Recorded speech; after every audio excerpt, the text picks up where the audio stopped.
Hello, everybody. We'll give everybody a few more minutes to hop on, just to make sure everybody's good. Hopefully, we can get most everybody that's signed up in here ready to listen to a good topic, a timely topic.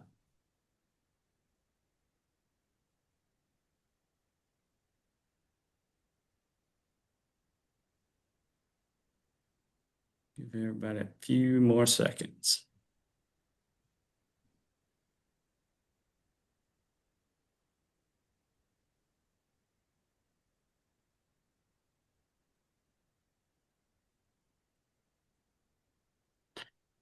All right, let's kick it off. This is data to dollars, turning your numbers into action. Like I said, I think it's a timely topic. We'll introduce all the panelists here today, one at a time. Right. Thanks, Rodney. Greg Crabtree. I'm the CEO of CRI Simple Numbers, the partner in charge of the office, and I'm the originator of the concept of simple numbers that we'll be talking about today. And certainly, I've had a lot of help from my team to continue to expand that concept. I'm Rodney Thornton. I'm the partner in charge of the Enterprise Dothan office. I'm just the moderator today, so I'm just going to be asking questions. And that picture right there is why I grew this beard. I'm Brandon Gray, partner with CRI Simple Numbers. Been working with Greg and the team here for almost 22 years now. So we've learned a lot from entrepreneurs and look forward to sharing a little bit of that with you guys today. Yeah, my name is Mike Maxon, partner with CRI Simple Numbers. Greg and Brandon are the reason I have this gray hair, with working for them for the last 14 years. Excited to be here and add some value to the group.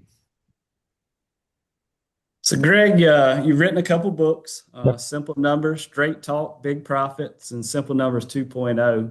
And you and your team have really become leaders in business profitability. So, give us a 30,000-foot view on what you and your team do with your clients. Yeah, I mean, I started this process when I got connected with a group called the Entrepreneurs Organization, and it really changed my focus from thinking I'm an accountant, is I started thinking that I'm an entrepreneur that uses accounting tools to help entrepreneurs. And so that group really changed my focus. And really the feedback from them was an extremely valuable thing because they were communicating to me what our profession was missing of an opportunity. Yes, the profession provides financial statements, tax returns, and other services. But as entrepreneurs, they felt like the industry was failing them in terms of best practices in business, more contained, targeted guidance. And I always say it this way. They said, you see hundreds and hundreds of businesses' most intimate details. You ought to have some idea what works and what doesn't.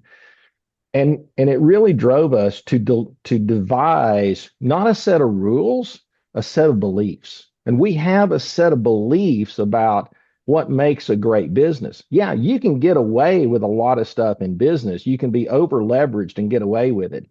You can not spend enough money on marketing and fall into businesses by luck or chance. But at the end of the day, the best businesses in the world, the world-class leaders, they really want to hone in on these handful of things, that really drive business. And it really drove us to do something that accountants aren't known to do. We had to take the data that we had access to and study it, and nobody was paying us to do it. And that study that I committed to, back in 2008, 2009 to create the concepts, that led to the first book, Simple Numbers, got released in 2011. Simple Numbers 2.0 got released in 2020 from that. And that continues today because we really look at ourselves as purveyors of the data and the concepts that we learn from that data. We don't share trade secrets or confidential information, but we can learn from all of those. And then, as I put a quote in the book, when all else fails, you can serve as the bad example. And so sometimes there's some bad examples that you learn from, but there's a lot of really great examples that we can learn from too. Gotcha, gotcha. Well, How do you take the simple numbers concepts and what you guys do and really assess market conditions in the current environment that we're operating in? Well, I didn't plan this, but this is what evolved. When I was doing the second book, I get to chair an executive ed program at Horton Business School with the Entrepreneurs Organization. We started that program in about 2013. And the lead professor, David Wessels, there that I mentioned in the forward for the second book, he really turned me on to the missing piece that I didn't have in the first book, which is called return on invested capital. And I started studying a data set of businesses to establish the first ever that I know of concepts of standards for return on invested capital for privately held business. That's something that we don't naturally calculate in private industry, but they do in public companies.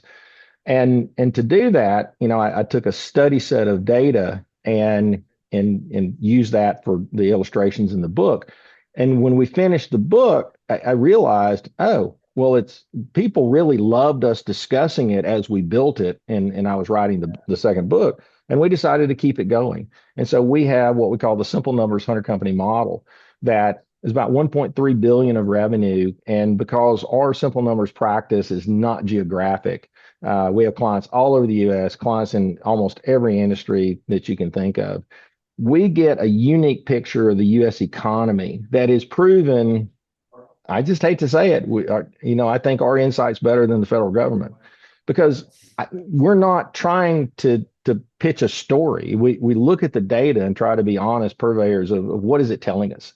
And so, when we look at that, and when we look at data, you're seeing on the slide, this is from the Hunting Company model, and it's a 2-axis model. So the blue line, the top is revenue rolling 12, and the orange line is all labor. And you can see the significant correlation of labor to revenue when they're put on a 2-axis basis. What we learn from that is there's times when the market is hot. So you can see in the early phase of the early slope that revenue is breaking away from the labor. That's a hot market. That's the hot market is where you have to backfill labor because you're running ahead of things. When they come closer together and then sometimes invert that the labor is above the revenue, that's when you see weakness in the marketplace. And really right now, and you can see for the last, probably, 24 months, they're really steady close together. And we really believe that if you look at the true interpretation of the economy, most of growth in revenue is coming from two sources. It's coming from companies still raising prices because they are in what we call the necessary industries. And number two, the good companies are disproportionately gaining market share right now because it's really tough competition, because the third thing is we do not have growth in almost any market. If you're in AI data centers, great, you're blowing and going. Outside of that, most everybody feels like they're stuck. Now, that doesn't mean you don't grow in revenue, but you grow in revenue by taking it away from somebody else. And this is a very unique time, that we're seeing, is because we see that the better companies are separating significantly from the weaker companies. And I can tell you, in the last 20 years, we refer to the last 20 years as the participation trophy economy. You didn't have to be good to grow. The economy was expanding because it was the last decade of baby boom participation actively in the economy before the major group of the baby boomers retired. And because of population demographics, the productive population is flattened and declining, to be quite honest. And so now I grew up on a chicken farm in Alabama, and so you can take this for what it's worth. But when I apply my chicken farmer economics, tell me how you have an expanding economy when you have a flat to declining total population and a flat to declining workforce. Now, you might get more productivity, but who's the consumer? And so realistically, when you apply practical logic and looking at this data is we just made sure that it was comparatively prepared in the same way across all 100 companies. It gives you those insights. And we believe currently the economic growth of our clients are half inflation, probably about 7.5% inflation is what the real inflation number is, and probably about 7% market share growth acquisition from the weaker half of the market in most cases, in that regard. And so without any major economic stimulus, I don't think, I mean, if I was going to hang a number on it, and I'll give the federal government slack, calculating GDP is not a precise science. There's a lot of guesses that go into it. But at the end of the day, the audience, I want to ask the audience this question. What does the federal government know about your company for 2025? If you're a privately held business, the answer is zero. They don't know a stitch about your business. Well, privately held business makes up 60 to 70% of the GDP of the U.S. economy. I mean, how is their data even relevant? Because they're not looking at the majority of the data that is the private industries, we're the drivers of the economy, not the public companies. And so, matter of fact, most of us make up the economic output of the public companies because they subcontract to us, in that regard. And so when you look at all those things and apply a logical mind to it, you go, okay, now, so what? I mean, if we're at flat to minus 1% GDP, okay, well, the world's not ending. I mean, we're not going really down. And realistically, I would really present to the group, it's a huge opportunity for the best businesses out there because we don't have change disruption from demand sources. Now we have a lot of disruption from how you do business with AI deployment, labor market, and all those kind of things. But this is the 26 and probably 27 are going to be probably the two purest years to find out who's a really good business and who sucks. And I really think the best of the best, if you want to embrace this challenge, this is an enormous opportunity to separate, from the rest. And then, like I said, okay, well, and then now, okay, well, great. How do we do that? And that's really what we're going to cover, in the rest of the presentation. That makes sense. Brandon, given, the overview that Greg just gave, what are you doing with your clients in this current economic times?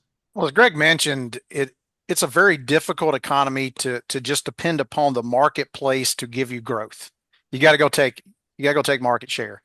And so for some companies, that's much easier than for others. But the key with both of those is that you have to make sure that you are profitable at your current level of activity. The days of it's just going to get better, I can go ahead and hire now, and it's going to show up and come in terms of revenue and what have you, they're not here anymore. And so, as we like to say, we try to limit people buying hope. Here's the moves I got to make, and once again, if the market's not growing much, it's math at that point. And we can give you some guidance, obviously, on the things we need to change and shift. And so it's to get profitable with what you have. The second thing we're seeing with companies that are performing in the current environment, the entrepreneur has rolled up their sleeves and they're getting their hands dirty again. Whether that's, and as we believe, one of the best roles an entrepreneur can be in is to lead sales. They're getting back involved in that. They may not make every sale, but they are making sure sales is reporting to them. They're overseeing it. They're pushing it. They're being creative. They're challenging what they've done historically with things like marketing spend, monitoring the return on those things, looking for a new competitive advantage and being able to communicate that effectively. But at the end of the day, the biggest thing that we're working with them on right now is making sure you're hitting profit target at your current level of activity. I think that makes a lot of sense. So as we make that roadmap for our clients, what are some things we need to remove, these distortions, as the slide talks about, that may be in their data? Well, when I started the data aggregation process, okay, well, what are the barriers to good data aggregation? And I would contend that probably I admire people that attempt to aggregate data, but we took a fresh look at it and said, well, what are we trying to get to? Well, we're trying to get to financial truth. Well, if you're dealing with entrepreneurs, we caused this as a profession, and I am a noted advocate of an alternative that's probably not popular. I believe that people, especially in flow through businesses, they should take a market-based wage. I don't care about payroll taxes. And I get it, but I'm telling you, 100% of the time that we've gotten clients to raise their salary on the high end of market for what the job that they do in their business, they've not only made more salary, but they have grown in profitability, because I think this is a key element of behavioral economics. They're looking at financial truth every month. And we know from behavioral economics, an entrepreneur will defend making payroll every 2 weeks before they will defend profitability. And so, and realistically, we run into this all the time when we do an initial planning session with a client, that they're thinking that they're profitable, but when we redo their presentation of their data to put a market-based wage in it, and they see that they're really not making any money, there's panic sets in, and what, and it's like, yeah, you haven't been looking at truth. And and what I say in the book is, you get paid a salary for what you do, get a return on what you own. Now, this diminishes as you get to 10 million, 20 million, but I've seen $20 million businesses have distorted bottom lines because of lack of proper owner compensation. Yeah, so why don't you kind of adjust that owner compensation and clear out that distortion? How do you set a target net income? Yeah, and so this is refined over the years. And so in the first book, I called, I said that, well, it's, 10% is the new break even, because it took about 10% on average, to pay your taxes, have enough cash flow for working capital, and then, have a proper distribution or, debt service. But the aha set in, and this happens when you continue to study data. We've established a new profitability standard that I can sit here. I get to look at businesses all over the world. And so my role at the Horton program, every year I get to see 60 business entrepreneurs from around the world, in all different businesses. And I can sit here and reliably tell you, we have found the universal profitability standard, and it is minimum profit of 15% to gross margin. Now, gross margin, it's a slippery defined term. It's not a perfectly defined term in accounting literature. So how do we define gross margin? Is revenue minus cost of goods sold that does not include labor. Now, this may make the accountants on the call mind explode. Hold on, I'm going to deal with labor. But the first thing is, when we learned in our study of data to separate cost of goods sold of materials and subcontractors and pass-through cost to get to gross margin, it really started to put every business, regardless of industry, on the same line. And we have a Simple Numbers mastermind group that we meet with twice a year, and all different industries. They're not in the same industry. And when we bring them together, because their P&L is structured like what you're seeing on the slide, they can understand each other's businesses, because we're all talking the same language. With gross margin, under our methodology, is the true economic top line of your business. Brandon will tell you, I don't care about what your revenue is. I'm not impressed. I'm impressed about your gross margin and what profit to gross margin you have. And so we believe 15% is the minimum, 20% is the target, 25% is the stretch. On the low end, we are fanatical. You got to get to minimum 15, got to get to minimum 15. But when you're above 25, the story is, take it while you can get it, because the market is going to compete you back. You're getting a momentary gift of the market, or you figured out something. But guess what? It's just like football. When you come up with a cool way to have an advantage, it doesn't last. People, defenses are going to figure out how you run that play and adapt to it. The marketplace is exactly the same way. Now, in the overall sense of things, though, there's a secondary measure that I talk about that is a little deeper, and we don't have a lot of time to talk about today, but it's also this return on invested capital. Of our research of capital formation in the US and what the returns are, we believe a pre-tax return on invested capital is minimum 50%. I've not seen a business in the US that should operate under 50% if it's operating properly. And most of our clients in our 100 company model, the average return on invested capital is 75%. So let me ask you this: if you've got $1 million of true equity, clean equity, we don't have, it's not goodwill, it's not due from shareholder, clean equity in your business, and you got $1 million, your profit target's 750,000. Would you like a 750? Would you like a 75% CD? That's a pretty doggone good investment. And we believe this is kind of one of my passions of both books, is trying to help the entrepreneur to understand your privately held business is the best returning asset that you will ever own. And it may have a cap to how far it can go, but it is up to that cap, it is such a good investment. And so protect it, honor it, respect it, and let it thrive in its best state. So once you get that gross margin thinking, kind of walk us through, the big deal in the book, which is labor efficiency. Okay. Yeah, Brandon, give your take on that. Yeah, so whenever you kind of look at the different types of expenses inside of a business, which of those are in your control and which of those are outside of your control? And back when we're all going through COVID, we no one knows what's going to happen early on, especially. And we would get on a phone call with a client, and of course, everybody's panicked and concerned. My revenue's dropping, and we're going to have to close our doors, and this, and this. And so we start mapping out, okay, what do we got to do? And they hop on there and go, hey, I've been looking through all my expenses, and we've come up, we like satellite radio, we're going to cancel that, and that's $30 a month. And I'm thinking, guys, we got to come up with like $400,000 of change here. $30 a month isn't going to cut it. The one thing you as an entrepreneur have the most control over, and it shows up every day with an attitude, sometimes a great attitude, and sometimes it's not such a great attitude, is labor. And so, we kind of worked on developing this metric to help entrepreneurs understand what type of return am I getting on the investment in my labor?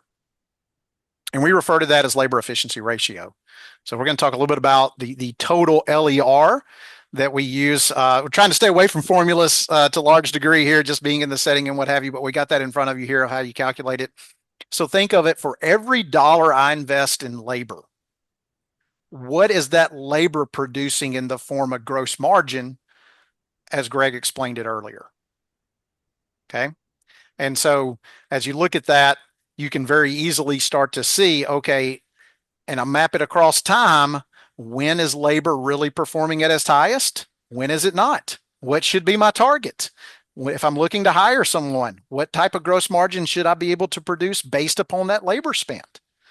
And this is just kind of the tip of the iceberg when it comes to labor efficiency, because you can then make it even more granular, and we can look at it based upon just your direct labor, just on your management labor. We look at it with sales labor, with marketing labor. I mean, it goes on and on and on, but it gives you a really useful tool to be able to measure the return and effectiveness of the number one expense inside of your company. Yeah. So Mike, can you give us an example of how you work with clients and how they implement that labor efficiency ratio into their business? Yeah, absolutely. I think a great client story to slam this home would be a law firm I was working with, and they were growing hand over fist. They needed to add labor. It was stressful. We got work coming in. It needs to be done. Well, one of the things when you're not thinking from a labor efficiency mindset is, hey, I'm gonna just go hire senior attorneys. Man, they're getting the job done. I'm just gonna, payroll be damned. We're adding the senior attorneys, right? They're gonna get it done. Man, they're so productive. They're knocking the work out. Well, one of the core tenets of labor efficiency is the right person in the right seat, doing the right job at the right rate. And a lot of times we get into scenarios where we're adding the labor and wow, it is productive. But remember, gross margin is needed for every labor dollar that you spend. And if you are working down rate, meaning that you're a higher level person, having to do lower level work that you cannot bill for, you're going to lose gross margin. And so when we get into clients that are in this scenario where they might have grown or they're just unaware of hey, I have a productive staff.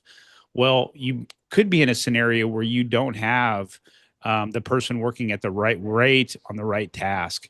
And so where we try to work with our clients on labor efficiency is really coming down to, hey, what is that target labor efficiency number that you need to be at? And if you're not, then you begin to dig into those questions regarding, hey, how are we currently staffed? How are we running our projects or delivering our services or what have you? And that'll end up showing you the realization of, hey, maybe I might have the right bodies, just not at the right rates.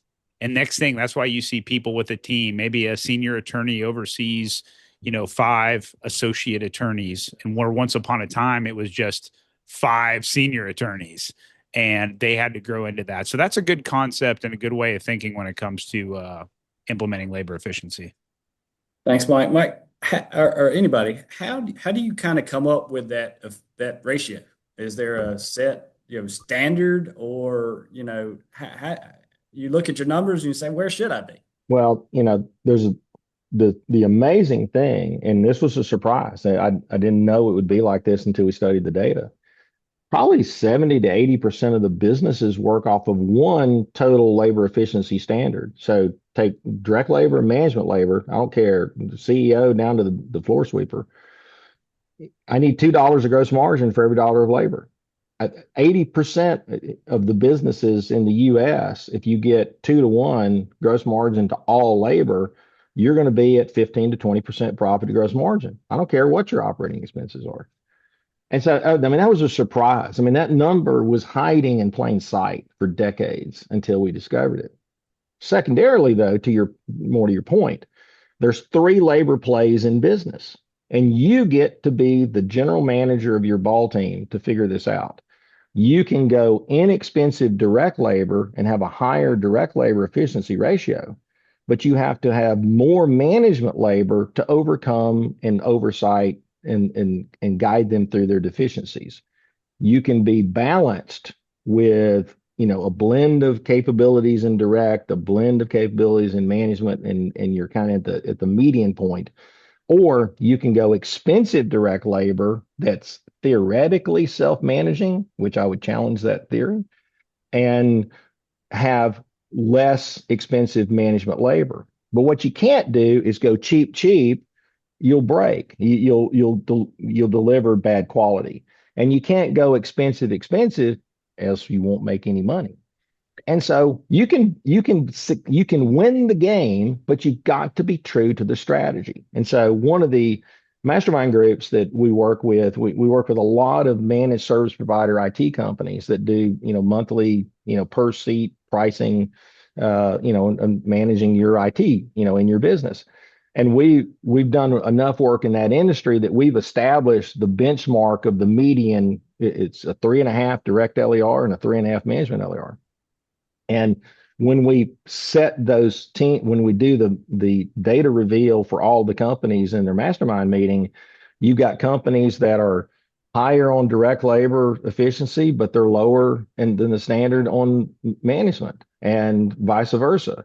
And everybody immediately understands we're in the same industry, but we're not running the same play.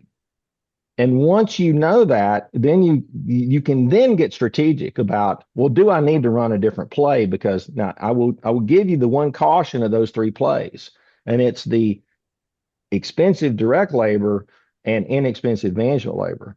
When you get expensive direct labor, you don't have anywhere to go, because that labor continues to want more raises, and you start to get this compression of margin to where they want more money, and the market says you should pay them more money, but you can't actually make a profit. And so you've got to let those over expensive people go to some other employer and let them wreck their business.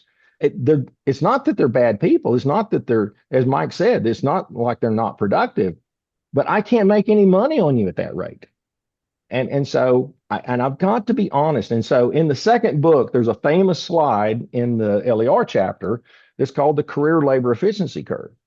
And that is one of my most famous slides because it talks about the career labor efficiency of an employee, that you start with a training zone of where they're paid more than what they produce. You compress that time as much as possible to get them into the chasing zone to where their pay chases performance.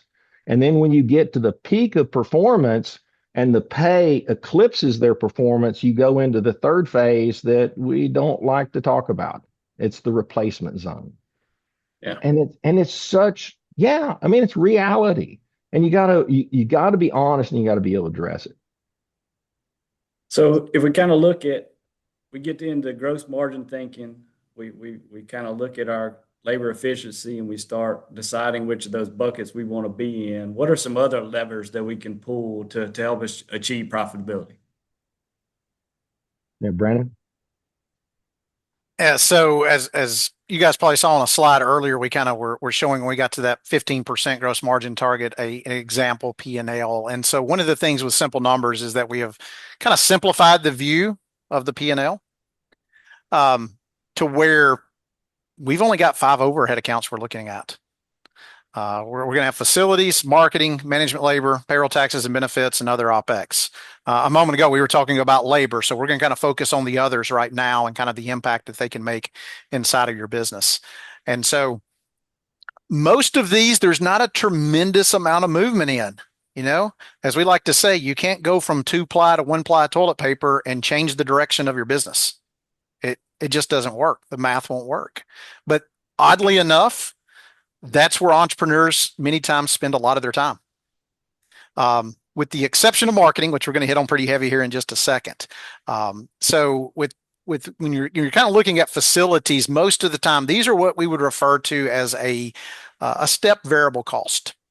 You know, you got a facility, you're paying rent on it. It's flat in terms of the cost. And then you got to move into a bigger facility because you're growing. You need more warehouse, more office space. And what happens to that expense? It steps straight up, right? It's a stair step. And then it levels out and it steps straight up and so forth and so on.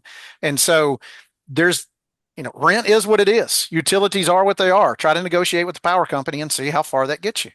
So it's just not a massive lever inside the business. Now, when it comes to growth and making decisions around growth and what have you, yes, because then that expense is going to change, but it's just not a huge lever. The next one, and this is one that we're having a tremendous amount of conversations and have for the past 2 years because marketing is in just chaos, generally speaking. The game has changed substantially. So Greg, kind of go over what we're seeing in the marketing environment and how we're measuring return on marketing and GMAM and some of those things for our clients. Yeah, you know, we get this. I mean, you can pick all the different marketing things that you want to do. We just sit back and keep score. And one of the things that, I mean, people come up with all these kinds of things of lifetime value of a customer and blah, blah, blah. You know, that those are good when you're talking about selling your business, but you don't do that to operate your business. And we look at contribution margin as the numerator and marketing spend as the denominator, kind of, you know, like a labor efficiency ratio, but it's using what did you produce? The top number of the fraction is the output, bottom number is the input. And in the book, I talk about this concept of what we call it is launch capital. And so you've got 3 buckets of capital, the way we describe it, you know, on the balance sheet, you know, to capitalize your business. But there's a 4th capital that we named the baby. So there wasn't a name until we named it, and we called it launch capital.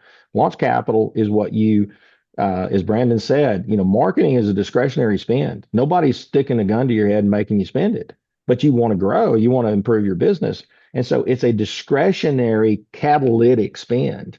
And what we want to, we've come up with ways to isolate the choice decisions of spending that intentionally diminish profitability in the current accounting period to create growth in a future accounting period. Now, that growth, you know, a lot of growth, everybody wants to talk about revenue.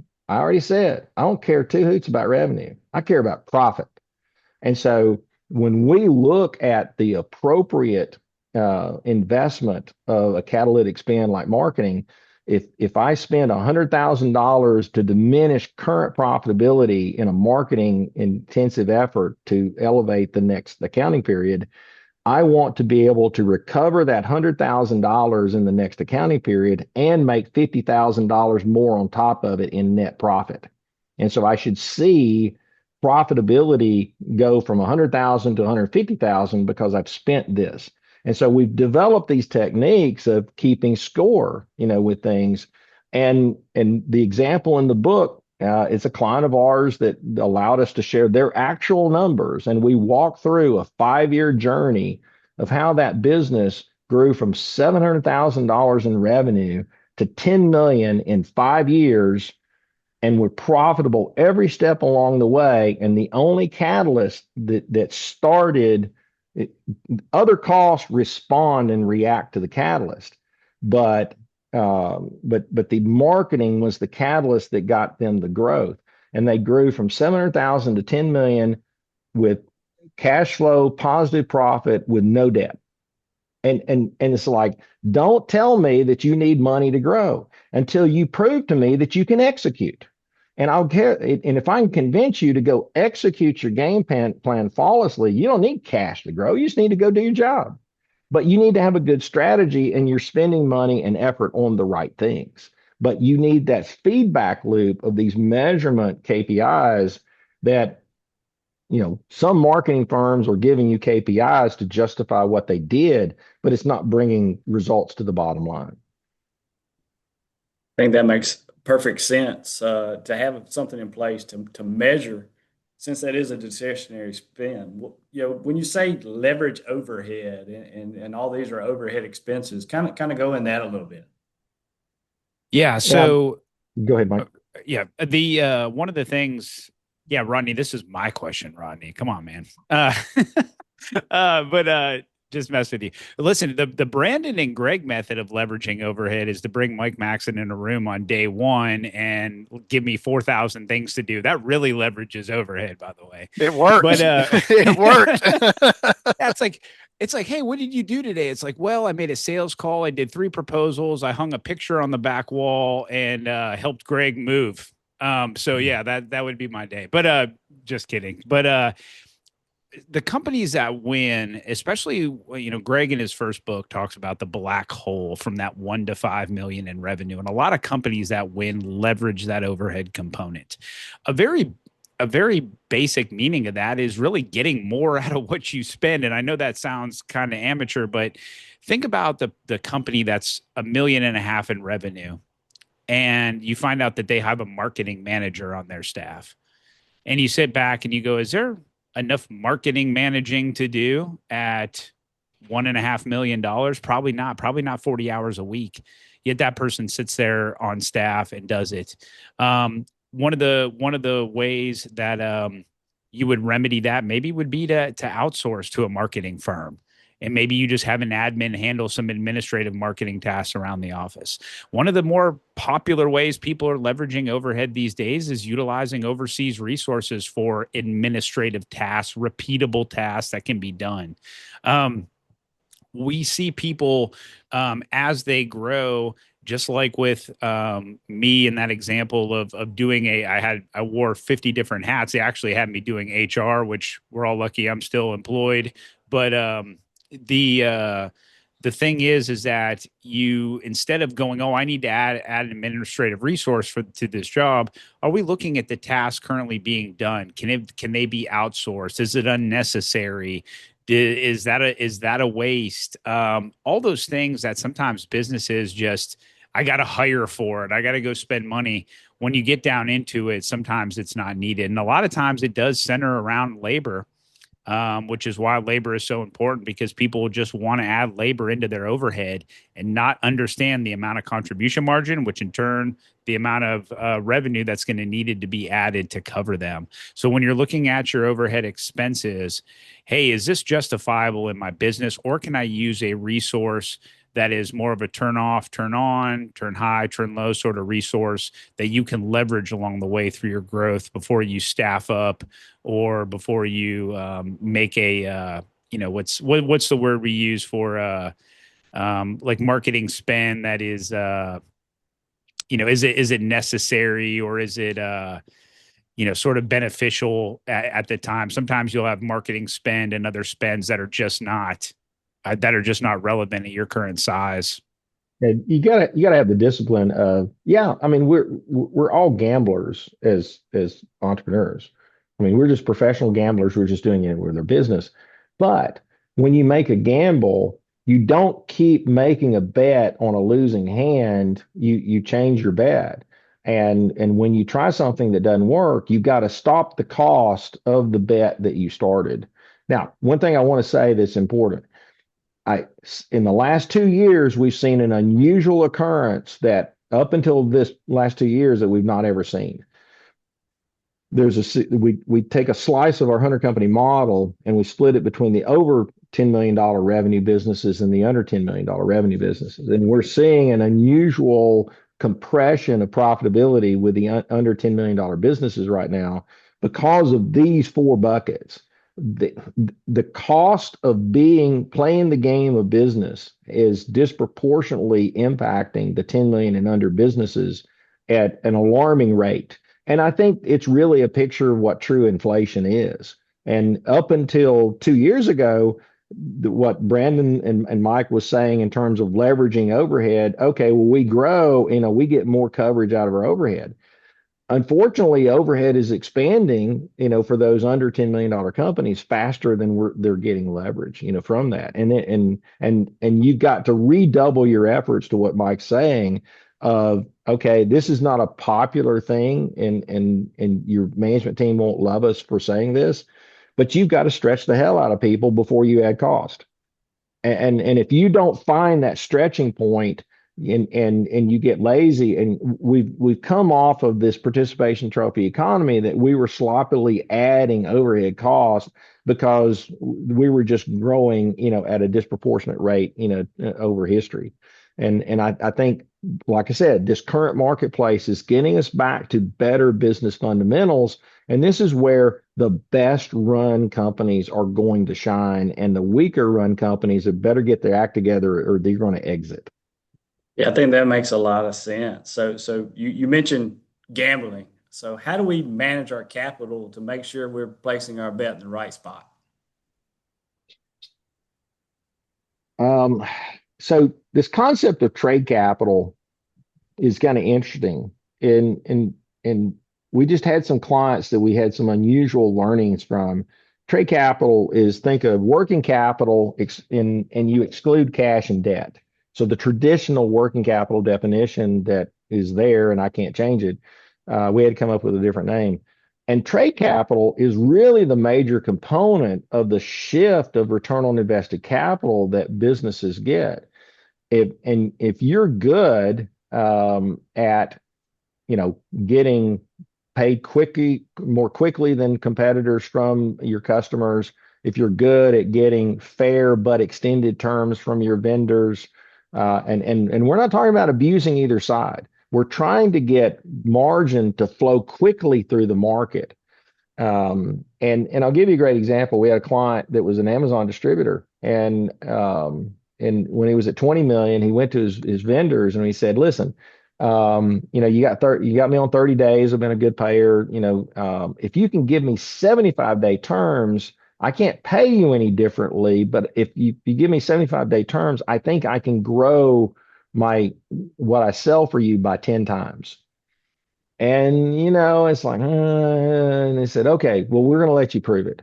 He grew from 20 million to 150 million, making 3% profit to revenue. But the magic number for him on profitability was 25% profit to gross margin. But here's the thing.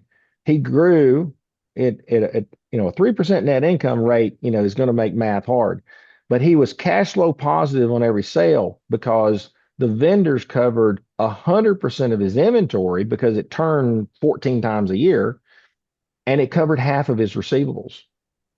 And he was a cash flow positive business. And so one of the great learnings of capital efficiency as well as profitability is if you don't ask, you don't get. And in a famous story, one of our clients in Australia, it was in the staffing business. Staffing business is noted for bad trade capital of, you're carrying, you run a payroll and wait to get paid by the company that you ran the payroll for. Well, I'm doing a session with his business, and he's a staffing company, and I see deferred revenue on his balance sheet, and I go, I've never seen deferred revenue on a staffing company's balance sheet. And I said, how'd you get it? And he said, well, we ask. Oh, well, really? And so having that experience, I introduced him to do an experience share with 3 or 4 of our big staffing clients in the US. Guess what magically happened when they got new client relationships after they saw what was possible? They started getting paid faster and they started having deferred revenue. They couldn't change the existing customer relationships. Those are really hard. But the new clients that they bring in, they could change the parameters of how they worked with them. And it was a massive shift in terms of return on invested capital and cash flow. Brandon, speaking of cash flow, how much should you have in your business, and can you have too much?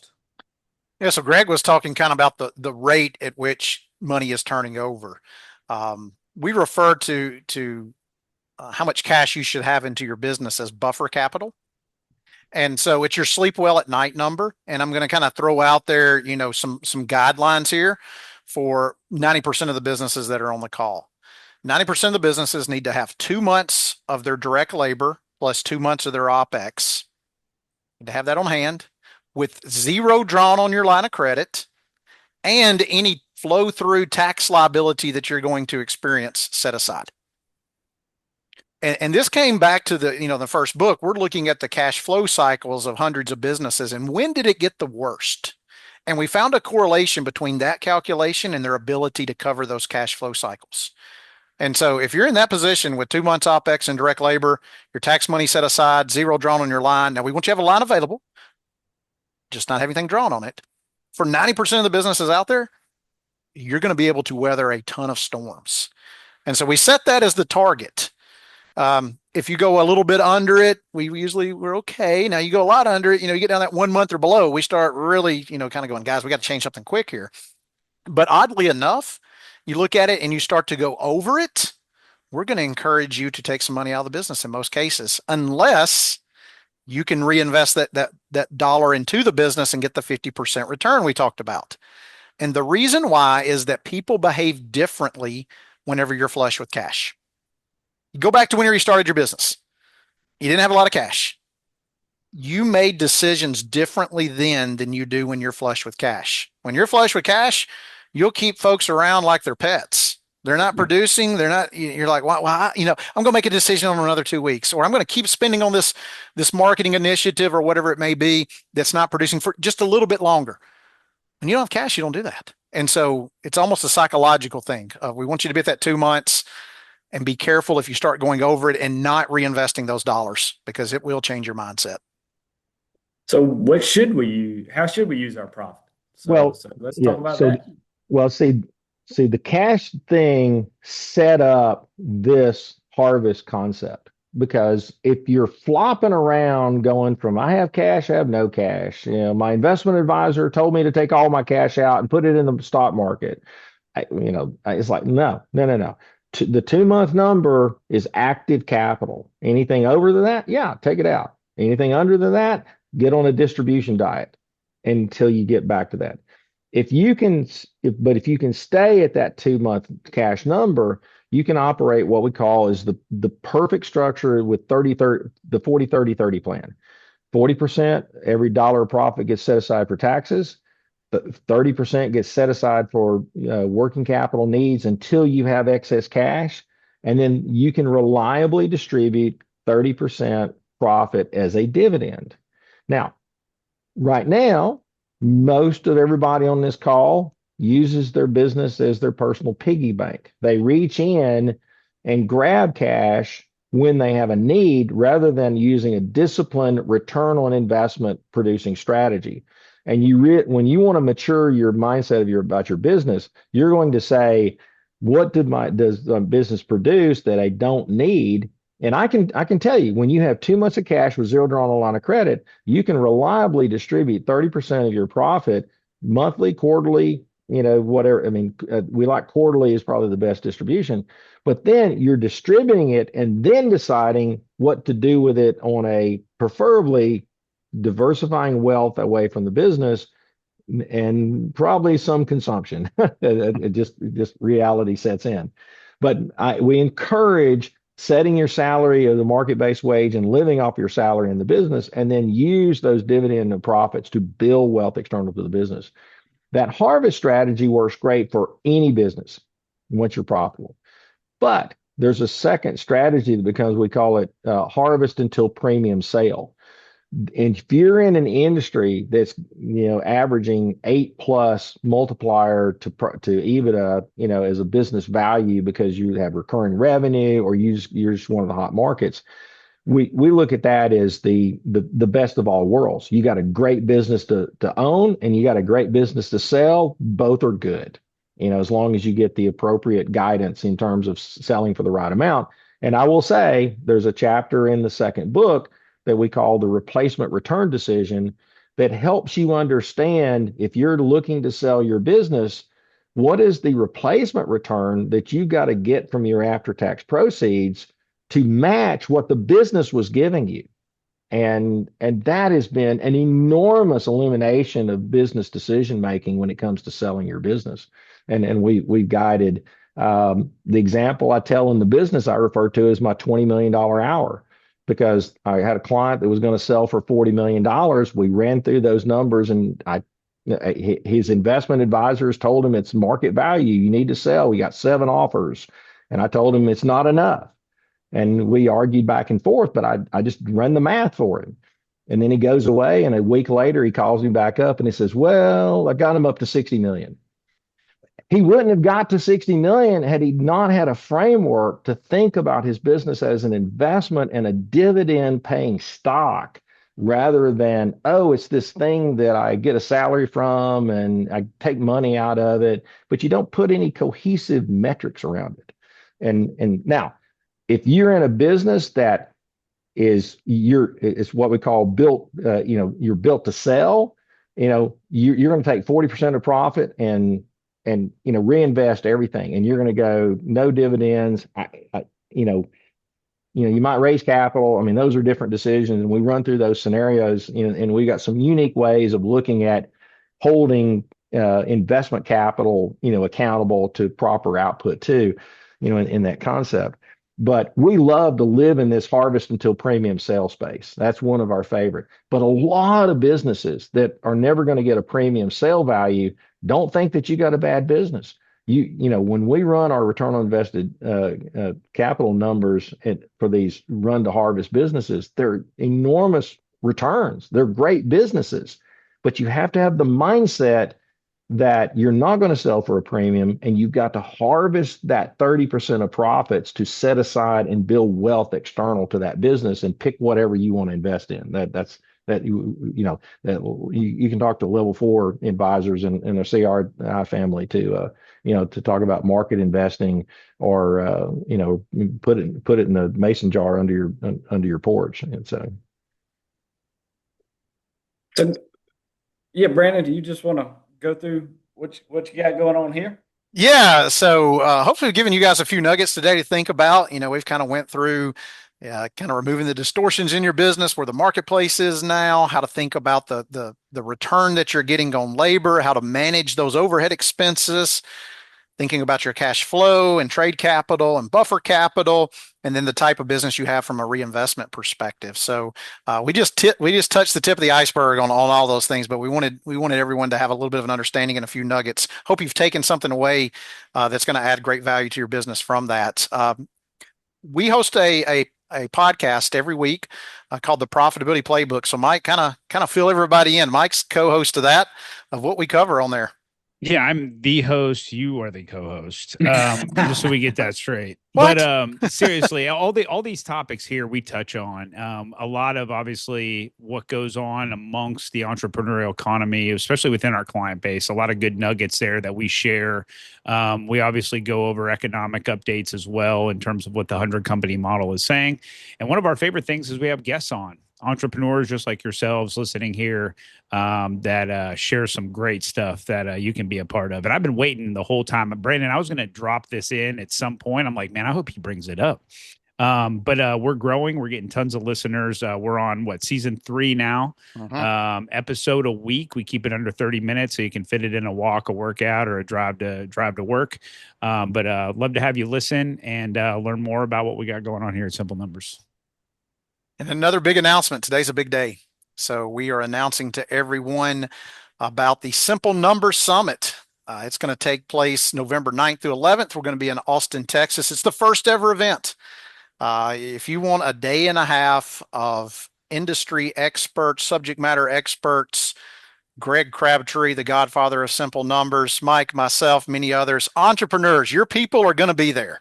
You know, folks dealing with the same issues and running a business that you are, and we have got a full slate lined up for that conference. And so you can head out to simplenumbersummit.com or scan the QR code there.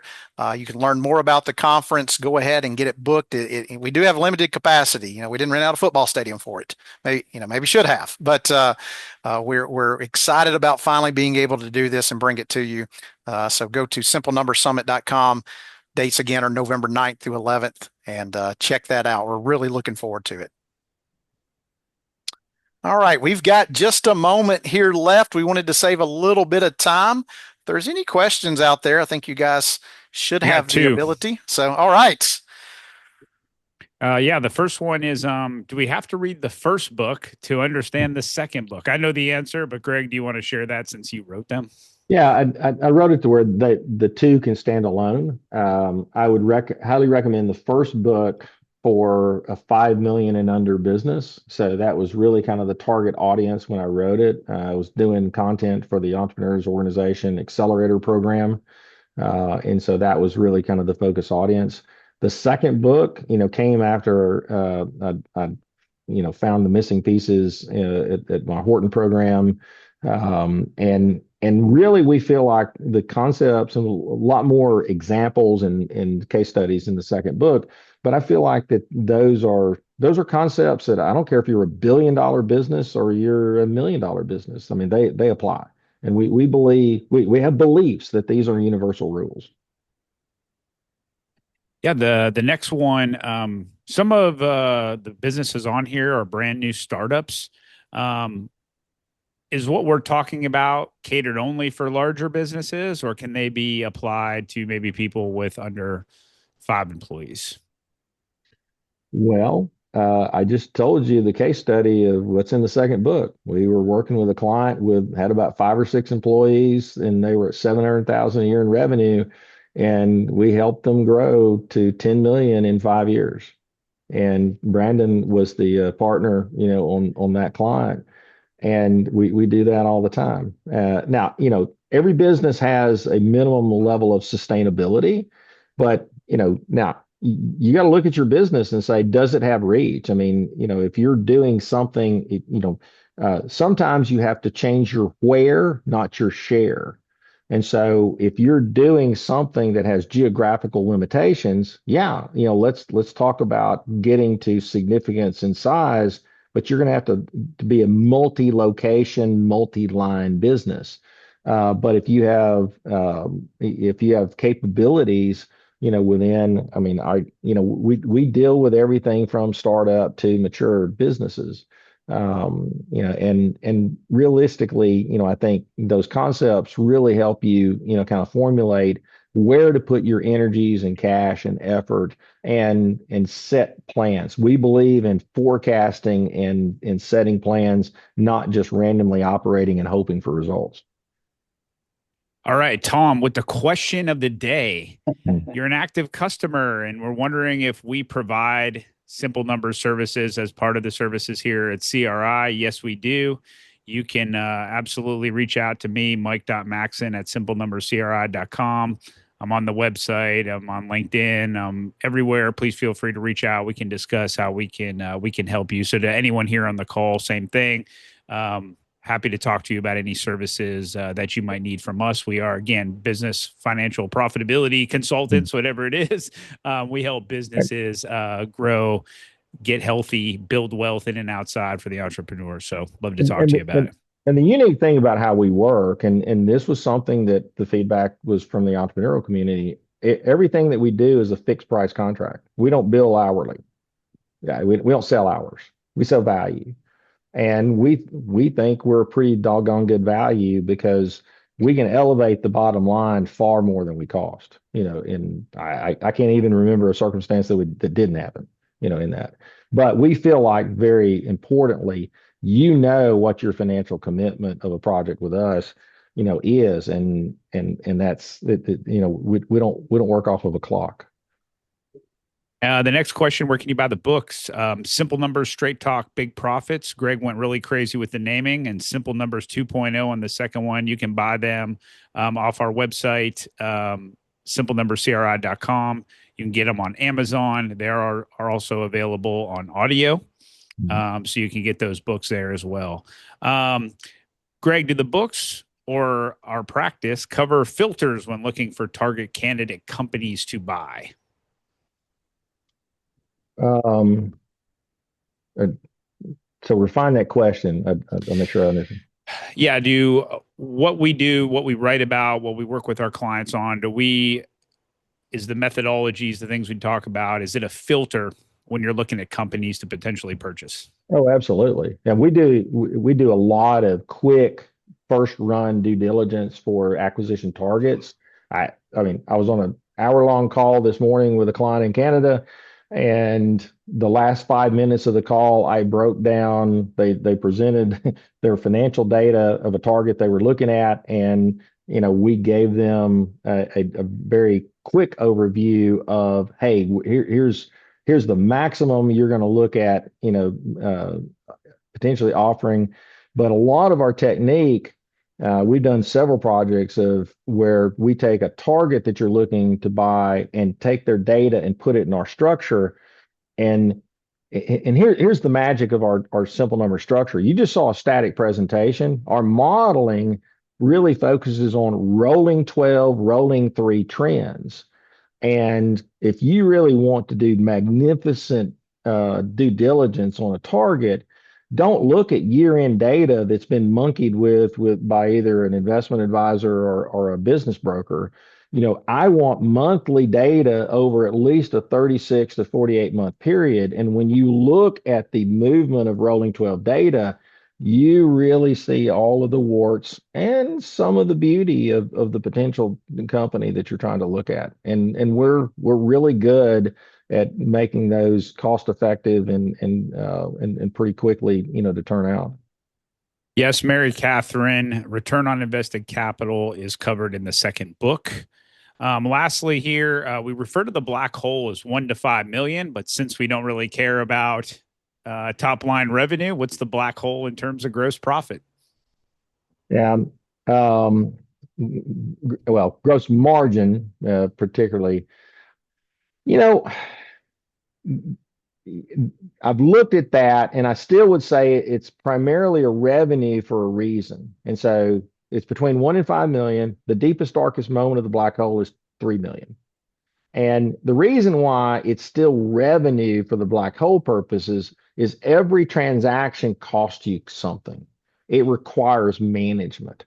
And the essence of why the black hole exists is that transition point that you get beyond the owner's capability to wear all those hats that Mike was talking about, and you've got to hire somebody else to do it. And that first hire to hire somebody else to do it, you can't afford them. You don't have enough. You can't do it. You don't have any more capacity yourself, but you don't have enough business to make it worth hiring somebody else. And so you go through this dip. And so it really still is, I do believe, based on revenue, unless you're just a really anomaly kind of business, and you would look at gross margin, but I still look at revenue on that one.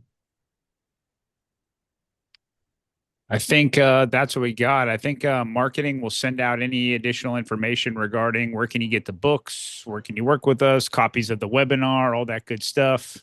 If not, they probably have to now because I just put them on the Yeah. hook for that.